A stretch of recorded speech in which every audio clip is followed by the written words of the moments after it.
দেশের সিনেমা হলগুলোতে ঝড় তুলে এবার বিদেশের মাটিতে ঝড় তুলেছে বরবাদ সিনেমা। গত 18 এপ্রিল থেকে যুক্তরাষ্ট্রের সিনেমা হলে চলছে বরবাদ সিনেমা। দোস্ত, যুক্তরাষ্ট্রে 2 সপ্তাহ পরে পাওয়া গেল বরবাদের জন্য বিশাল একটি সুখবর। অ্যান্ড সেকেন্ড নিউজটি থাকবে দোস্ত, পেহেলগামে পর্যটকদের উপর জঙ্গি হামলার ঘটনায় 26 জন পর্যটক নিহত হয়েছেন। এই হামলায় পাকিস্তান জড়িত বলে অভিযোগ করেছে ভারত, আর এটি নিয়ে কড়া মন্তব্য করলেন শহীদ আফ্রিদি। তো আশা করি নিউজ দুটি জানতে অবশ্যই ভিডিওটি সম্পূর্ণ দেখবেন। দোস্ত, বরবাদের পরিবেশক এসকে ফিল্মস জানিয়েছেন Washington DC, Los Angeles, Atlanta, Florida, মায়ামিতে নতুন করে চলছে বরবাদ। তারা বলেন, আমরা যে থিয়েটারগুলোতে সিনেমা দিচ্ছি সবগুলো থেকে প্রত্যাশিত বিজনেস পাচ্ছি।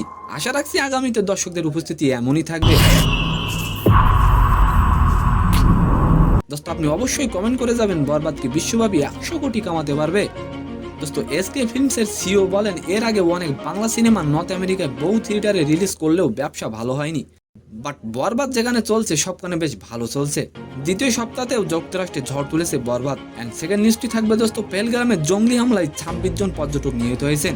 এই হামলায় পাকিস্তান জড়িত বলে অভিযোগ করেছে ভারত, আর এটি নিয়েই মন্তব্য করেছেন শহীদ আফ্রিদি। দোস্ত, আফ্রিদি বলেন, পেহেলগামে পর্যটকদের উপর জঙ্গি হামলায় পাকিস্তানকে জড়ানোকে দুর্ভাগ্য ও অন্যায় বলে মন্তব্য করেছেন তিনি। তো সম্মানিত দর্শক, আজকের ভিডিওটি কেমন লাগলো অবশ্যই কমেন্ট বক্সে জানাবেন, আর ভিডিওটি যদি ভালো লাগে অবশ্যই একটি লাইক দিয়ে আমাদের চ্যানেলটিকে সাবস্ক্রাইব করে দেবেন। ধন্যবাদ।